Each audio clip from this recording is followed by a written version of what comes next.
Vice President Sara Duterte na gastusan ng Senado ang kanilang pagkain. Tinabla ni Senate President Win Gatchalian. So it's a no-go. Ayan. Dapat kasi KKB. Akala ko naman na sagot yan ng Senado. VP. Ay, alin lakay yung Senado? Hindi, di ba? Yung mga prosecutors lakay, may sari-sariling dala-daw sila ng bottled water. Impeachment court yan eh. Ayan. Di ba pagka may hearing sa Senado, sagot ng Senado ang pakain doon sa mga guests eh. Ha? Siguro tubig lang lakay, tsaka pampa-ensaymada, cheese roll, ganon. Pero kung catering talaga, mabigat na yan sa budget ng taong bayan. Talagang ganon. May special emergency funds naman sila dyan, Raymond, di ba? Okay, pinasagot na lang niya sa sa Gatchalian lechon catering. Okay, sa Villar Group. Bakit naman tinanggihan? Tayo ang balita.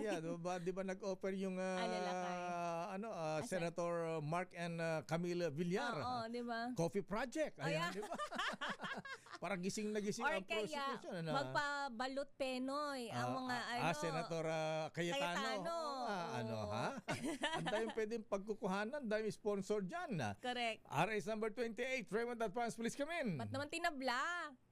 Mayor, tablado sa liderato ng Senado ang kahilingan ni Vice President Sara Duterte na gastusan nila ang catering o pagkain at inumin ng kanyang legal team sa panahon ng impeachment trial.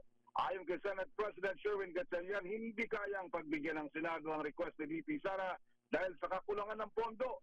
Paliwanag ni Gatchalian ay marami silang gastusin sa kanyang dahil sa impeachment. Nagamit ang marami sa kanilang mga committee rooms kahit kailangan nilang umupa ng ilang kwarto sa PICC para magamit sa panahon ng budget at committee hearings.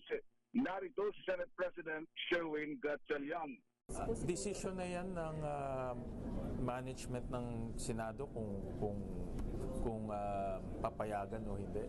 But it's a basic issue of budget. Dahil nga hindi kaya ng budget dahil meron tayong ibang gastusin. But we have to prioritize, of course, yung budget hearings at committee hearings.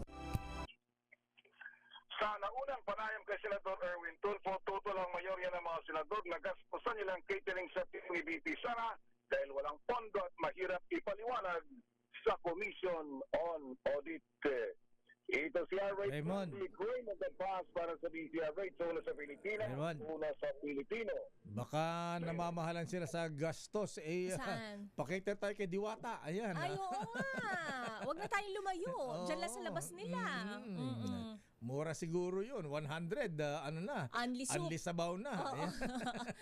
May pa soft drinks na. Unli rice pa. Unli rice pa. Pwede na. Oo. Ilang heads ba? Marami. Tsaka pagkatapos, sasakit naman ang tiyan mo. Magkakasubukan ng tapang ng sikmura talaga dyan, lakay. Pati ba ng sikmura dyan?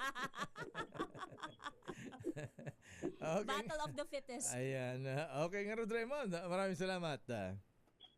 Balik sa inyo, Mayor at Mr.